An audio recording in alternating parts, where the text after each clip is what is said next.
అన్నా దో చాయ్. ఏం తమ్ముడు ఉదయ్? అన్నా నమస్తే అన్నా. నమస్తే ఉదయ్. ఏడుకు వేస్తున్నావు ఉదయ్? అన్న ప్రచారం పోయేస్తున్నా అన్న. అన్నది ఏ పార్టీ అన్నది? అన్నది కాంగ్రెస్ పార్టీ అన్న. ఓహో, గుడికి పోతావు ఉదయ్ నువ్వు? పోతా అన్న, వారంలో 2 సార్లు పోతా. అయితే ఇప్పటి నుంచి నువ్వు మొక్కనికి ఆ గుడిలు కూడా ఉండవు. అట్లా మాట్లాడతావేమన్నా?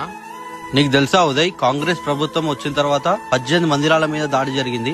మొన్నటికి మొన్న మన బంజారాస్ పెద్దమ్మ గుడి మీద కూడా దాడి జరిగింది. అదే కాకుండా కాంగ్రెస్ ప్రభుత్వం వచ్చిన తర్వాత ఎన్నో లక్షల గో హత్యలు జరిగినాయి. మన గరీబోల ఇల్లులు కూడా కూల్చేసి హైడ్రా పేరుతోటి.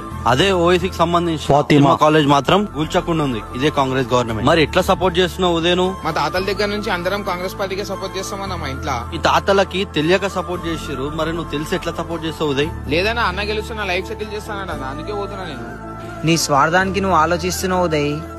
యావత్ తెలంగాణ ప్రజల గురించి నువ్వు ఆలోచిస్తలేవు. హైడ్రా పేరుతోని ఎంతో మంది గరీబోల కుటుంబాలు రోడ్ల మీద పడ్డాయి.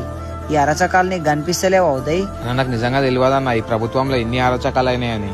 అన్న గెలిస్తే సెటిల్ అవుదాం అనుకున్నా అన్న, కానీ ఇన్ని అరచకాలు ఉన్నాయని నాకు తెలియదన్న. మరి ఇప్పుడైనా మారతావా లేదా ఉదయ్? అన్న ఈసారి నుంచి కాంగ్రెస్ పార్టీకి నేను ఓటయ్యా, ఎవరితో నేపియా కూడా అన్న. సరే రైట్ ఉదయ్. మరి సరే అన్న, వస్తా అన్న. మరి ఈ వీడియో చూసిన తర్వాత మీరు ఓటు ఎవరికి వేస్తారనేది డిసైడ్ చేసుకొని వీడియో చూడడమే కాదు ప్రతి ఒక్కరికి షేర్ చేయండి. మీ యొక్క ఓటు తెలంగాణ భవిష్యత్తు మారుస్తుంది. జై హింద్.